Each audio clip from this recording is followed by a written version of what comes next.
খাগড়াছড়িতে ত্রিপুরা সম্প্রদায়ের এক শিক্ষার্থীকে ধর্ষণের অভিযোগে আব্দুল হাসনাত মোহাম্মদ সোহেল রানা নামে একজন শিক্ষককে পিটিয়ে হত্যা করা হয়েছে। মঙ্গলবার সকালে খাগড়াছড়ি সরকারি টেকনিক্যাল স্কুল অ্যান্ড কলেজের ওই শিক্ষককে মারধরের ঘটনা ঘটে। প্রশাসন বলছে, ধর্ষণের অভিযোগে 2017 সালে কারাগারে যান সোহেল। সম্প্রতি তিনি জেল থেকে ছাড়া পেয়ে কর্মস্থলে যোগ দেন। মঙ্গলবার সকালে ফেসবুক পোস্টে ছড়ানো হয় যে তিনি এক শিক্ষার্থীকে তুলে নিয়ে গেছেন। এই খবরে স্কুলের শিক্ষার্থী এবং আরও কিছু লোক তার উপর হামলা করে। এই ঘটনার জেরে খাগড়াছড়ি শহরে পাহাড়ি ও বাঙালিদের মধ্যে সংঘর্ষ হয়।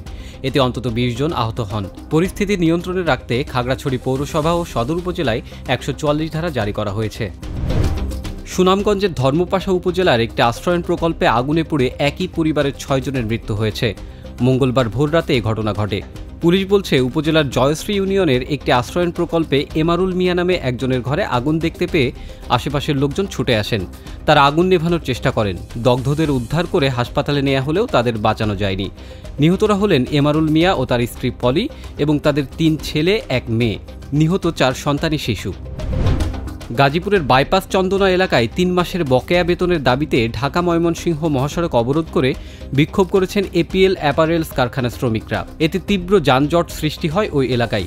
শিল্পাঞ্চল আশুলিয়ায় বেতন ভাতার দাবিতে ঢাকা টাঙ্গাইল মহাসড়ক অবরোধ করে বিক্ষোভ করছে বার্ডস গ্রুপের শ্রমিকরা।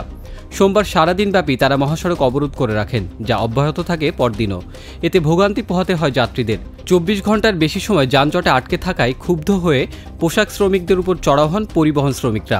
এদিকে জিরাবো এলাকায় মন্ডল নিটওয়্যার লিমিটেড নামে একটি কারখানার 2 শ্রমিক নিখোঁজ, এমন অভিযোগে আন্দোলনে নামে বেশ কিছু শ্রমিক। এ নিয়ে উত্তপ্ত হয়ে ওঠে শিল্পাঞ্চল। সোমবার যৌথ বাহিনীর সঙ্গে সংঘর্ষে 1 শ্রমিক নিহত এবং কমপক্ষে 30 জন আহত হন। তবে নেক্সাস টেলিভিশনের অনুসন্ধান বলছে, আশা নামে যে শ্রমিক নিখোঁজ দাবি করা হচ্ছে তিনি নিখোঁজ নন। পুলিশ বলছে, একটি গোষ্ঠী পরিকল্পিতভাবে গুজব রটিয়ে শ্রমিকদের রাস্তায় নামিয়ে বিশৃঙ্খলা সৃষ্টির চেষ্টা করছে। গুজব ছড়ানোর অভিযোগে 36 জনকে গ্রেপ্তার করেছে যৌথ বাহিনী। সুপার শপে পলিথিনের বিকল্প ব্যবহার কর্মসূচি শুরু করেছে সরকার। মঙ্গলবার এই কর্মসূচির উদ্বোধন করেছেন পরিবেশ উপদেষ্টা সৈয়দা রিজওয়ানা হাসান। তিনি বলেন, কেউ বাজার করতে পলিথিন ব্যাগ আনতে পারবে না বা বাজার থেকেও নিতে পারবে না। 1 নভেম্বর থেকে কাঁচা বাজারেও সিদ্ধান্ত বাস্তবায়ন করা হবে। এজন্য ক্রেতা, বিক্রেতা, পলিথিনের ব্যবসায়ী ও সাধারণ মানুষের সহযোগিতা চান রিজওয়ানা হাসান।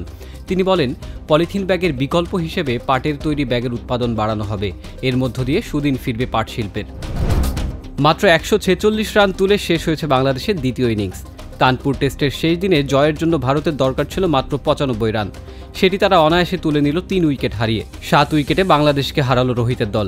একই সঙ্গে 2 টেস্ট সিরিজটিও জিতে নেয় ভারত।